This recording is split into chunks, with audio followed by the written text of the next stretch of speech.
There's something you keep doing. You might not even have a name for it yet, but somewhere inside, you already know exactly what it is. It doesn't announce itself. It moves quietly, underneath the surface of every decision, every relationship.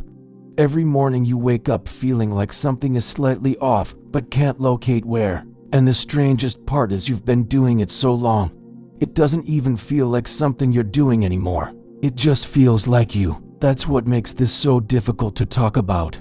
Because we're not talking about bad habits you can swap out. We're not talking about routines or schedules or morning rituals. We're talking about something far more intimate than that. Something that lives at the core of how you understand yourself. Carl Rogers spent decades sitting with people who were suffering, not from illness, not from failure, but from the quiet experience of not feeling real inside their own lives. And what he kept finding, over and over again, was that the pain wasn't coming from the outside world. It was coming from something the person was actively doing to themselves, without knowing it, without meaning to. He called it one of the most common forms of human suffering, and yet almost no one talks about it this way. So let's talk about it. The first thing, it seems harmless, almost noble, even. It's the habit of shrinking yourself to keep the peace. You lower your voice in certain rooms. You agree when you don't agree. You soften your needs because you've learned somewhere, somehow, that your full self is too much. That expressing what you actually feel might cost you something. Approval, belonging. Love. Rogers saw this constantly. People who had become experts at reading what others needed from them and then quietly becoming that, not out of kindness, but out of survival. And the terrifying thing is, it works. In the short term, it works beautifully, but there's a cost that accumulates silently, like interest on a debt you forgot you were paying. Every time you shrink, you teach yourself that your authentic experience is a problem to be managed. And eventually, you stop being able to hear it clearly at all. You start to mistake the smallness for peace. You call it not causing drama. You call it being easy to be around. But underneath that ease is something that hasn't had room to breathe in years. The tragedy isn't that you shrank once or twice under pressure. Everyone does that. The tragedy is when shrinking becomes your default mode. When it becomes automatic. When you don't even notice anymore that you've made yourself smaller to fit inside someone else's comfort. Rogers believed that every human being carries an innate drive toward expression, toward wholeness, toward being recognized, genuinely recognized, not just accommodated. And when that drive is perpetually suppressed, it doesn't disappear, it turns inward. It becomes confusion, or numbness, or a formless kind of grief you can't quite explain to anyone. If you've ever felt disconnected from yourself, hollow in moments that should feel full, this is often where it starts. If something in these words is landing somewhere true for you, stay with this. There are people watching right now who've been carrying this quietly for years. You are not alone in it. The second thing is more subtle, and in many ways, more damaging. It's the habit of living inside an image of yourself rather than inside your actual experience. Rogers called this the gap between the self-concept, who you believe you are, who you've decided you should be, and the organismic self, who you actually are, right now. In the raw truth of this moment, most of us build this image early. We learn what gets praised and what gets ignored, what makes people stay and what makes them pull away, and we construct a version of ourselves that fits, that earns safety. The problem isn't that the image is false. Parts of it are genuinely you. The problem is when the image becomes more important than the experience. When you start interpreting your actual feelings through the filter of who you've decided you are, rather than letting your feelings show you something real. You feel something uncomfortable, and instead of sitting with it, you rush to explain it away. I'm not an anxious person. I don't get jealous. That doesn't bother me. And the feeling goes underground, but it doesn't disappear. It lodges somewhere beneath the surface and waits, and the longer it waits, the more pressure builds, until one day something small happens. Someone cancels plans, someone uses a certain tone, and your reaction seems completely out of proportion. Because it isn't just about this moment, it's about everything you wouldn't let yourself feel in all the moments before. The image becomes a prison shaped like a self-portrait. It looks like you, It sounds like you, but somewhere inside, you know it isn't the whole story. And living in the gap between who you present and who you actually are is one of the most exhausting things a human being can do. This is worth sitting with for a moment, because the question isn't just what you feel. The question is, how quickly do you leave the feeling? The third thing, this one runs deep. It's the habit of making your worth conditional, not in a dramatic way, quietly, structurally. The way you only really feel okay about yourself when you're productive, when you're helpful, when you're succeeding at something visible. Rogers believed that one of the deepest psychological wounds a person can carry is what he called conditions of worth. The unconscious belief that love and acceptance are things you have to earn, that you are acceptable if you achieve, if you perform, if you don't take up too much space, if you are useful enough. And so you live in a perpetual transaction. You give, you achieve. You help, not from fullness, but from the fear of what happens when you stop. Think about how much of what you do is actually motivated not by desire, but by the terror of not being enough if you rest, if you slow down, if you ask for something without first having justified the right to ask. There is a kind of exhaustion that comes from this that sleep cannot fix. It's not physical tiredness. It's the weariness of someone who has been performing their own value for so long that they've forgotten what rest actually feels like. And here's what makes it particularly cruel. The achievement never quite lands the way you need it to. You finish one thing and the relief is temporary, because the underlying belief that your worth is contingent hasn't changed. So you reach for the next thing, and the next, carrying a hunger that accomplishment can never really fill. Rogers said that what a person needs, what every person needs, is what he called unconditional positive regard. To be accepted not because of what they produce, but simply because they exist. To be met without the evaluation, without the conditions. Most of us never received that consistently, and so we do something heartbreaking. We try to give it to ourselves through earning. We try to manufacture the feeling of unconditional acceptance through conditional achievement, and it never works. Because the equation doesn't balance. It can't. If this channel has offered you something that feels true, something you can actually use in your own life, subscribing keeps this work alive, and leaving a comment about what's resonating, even a single word, creates something real, a conversation that isn't just happening inside your head. The fourth thing is perhaps the quietest of all. It's the habit of waiting to become who you think you're supposed to be before you allow yourself to fully live. When I figure this out, then. When I've healed, then. When I'm more stable, more certain, more ready, then I'll show up fully. Then I'll pursue what I actually want. Then I'll let people in. Rogers had a phrase that stays with me. He said that the curious paradox is that when I accept myself just as I am, then I can change. Not after the change, through the acceptance.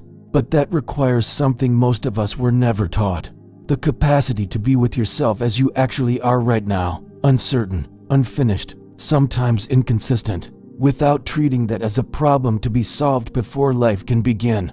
The waiting is a way of being safe. If you haven't fully arrived yet, you can't fully fail yet. You can't be fully known yet. You can defer the vulnerability of being real until some future version of you is better prepared to handle it. But that future version never quite arrives, because the preparation is the living, the becoming is the being. There's something heartbreaking about a person who spends their whole life getting ready to live it, who keeps the real self in reserve, like a good piece of china that only comes out for special occasions. And the special occasion never quite arrives because the bar keeps moving. You are already the person you've been waiting to become, not the finished version. There is no finished version, but the living, present, imperfect version. The one who has questions without answers. The one who feels things they can't always explain. The one who is, right now, attempting to understand something difficult. That is a person worth showing up as, without the qualifications, without the not yet. And yet, even knowing this, there's a pull. A familiar gravitational force that keeps drawing you back toward the waiting, back toward the idea that you need just a little more time, just a little more certainty, just a little more evidence that you're ready. That pull isn't weakness. It's the echo of every moment you were told, in small or large ways, that who you were right then wasn't quite enough. The mind learns what it's taught, and if it was taught that your presence requires justification, it will keep asking for justification long after the original lesson has passed. This is what Rogers was pointing at when he talked about becoming a fully functioning person. Not someone who has arrived, not someone who has resolved every contradiction inside themselves, but someone who is in genuine contact with their own process. Someone who doesn't need to edit themselves before showing up. There is a particular kind of freedom that comes from releasing the future self as a condition of your current life. When you stop treating your imperfection as a waiting room and start treating it as the actual territory of being human. The confusion is the terrain. The uncertainty is not a detour from the path. It is the path, and something shifts, quietly, almost imperceptibly, when you stop postponing your own presence. When you stop making your aliveness contingent on first becoming someone slightly different, the moments start to feel more inhabited, more yours. Not because everything is resolved, but because you've stopped standing at a distance from your own experience, waiting for it to improve before you fully enter it. That is a person worth showing up as, without the qualifications, without the not yet. The fifth thing, it is, in some ways, the root of all the others. It's the habit of not trusting your own experience as a valid source of truth. When you feel something that doesn't match what you're supposed to feel, you dismiss it. When your instincts point one direction and the logical arguments point another, you override them. When something feels deeply wrong, you explain it away because you've learned that your inner life isn't quite reliable, that it needs to be checked against something external before it counts. Rogers called this the locus of evaluation, the place from which you decide whether your experience is legitimate. And for many people, that place is almost entirely outside themselves, in the opinions of others, in cultural scripts, in what someone smarter or more experienced would think. And the result is a strange kind of exile. You're living inside your own life, but judging it from the outside. You're having experiences you don't fully trust. You're feeling things you're not sure you're allowed to feel. You second-guess your needs because someone once told you, directly or indirectly, that your needs were too much. You override your intuition because intuition isn't logical and you've been praised for being rational. You minimize your pain because others have been through worse, and somewhere along the way, you stop treating your inner experience as data, as real, as worth attending to. Rogers believed that the organism, the whole living, breathing, feeling person, has its own wisdom, that when you give it space, when you stop overriding it at every turn, it will move naturally toward what it needs, toward health, toward contact, toward truth. The question isn't whether your experience is valid. It is. The question is whether you've been brave enough, consistently enough, to let yourself actually have it. There's a word for what it feels like to finally stop doing this, to let your experience just be what it is without rushing to validate or dismiss it, to trust that what you feel is data, not noise, not weakness, not dramatic excess, but real information about a real person living a real life. The word is relief. Not joy, necessarily. Not certainty. Just relief. The quiet settling of something that has been held in unnecessary tension for a very long time. These 5 things. The shrinking, the image, the conditional worth, the waiting, the distrust. They're not character flaws. They're adaptations. They made sense once. They protected you from something real. Rogers never asked people to simply stop protecting themselves. He asked something more interesting.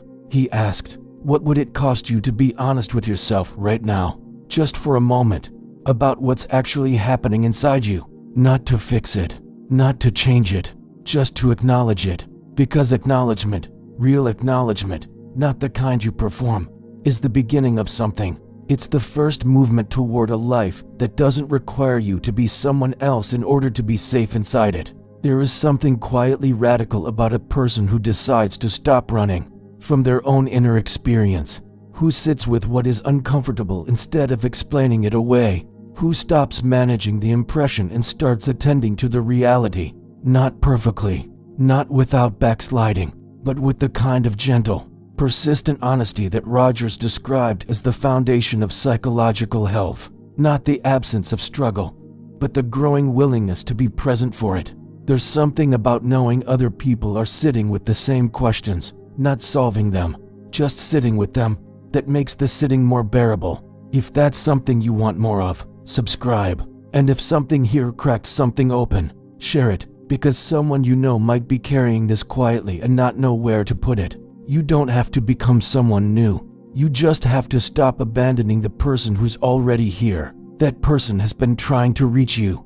Through the discomfort you explain away, through the longing you file under someday, through the quiet moments when you catch a glimpse of something that feels, for just a second, true. Rogers believed that inside every person there is an instinct toward growth, not toward perfection, just toward more wholeness, more contact with your own experience, more moments where the outside and the inside match. He called it the actualizing tendency. It doesn't require discipline or willpower. It only requires that you stop blocking it, and you block it, mostly, with these 5 things. With all the small, habitual ways you've learned to keep yourself at a safe distance from your own life. The work isn't dramatic. Sometimes it feels like sitting very still with something you've been running from for years and realizing it isn't as dangerous as you thought. That your experience, even the difficult parts, is something you can survive being present for. What changes isn't the difficulty of being human. What changes is your relationship to it. The moment you stop treating your inner life as a problem and start treating it as a place worth visiting, something fundamental shifts.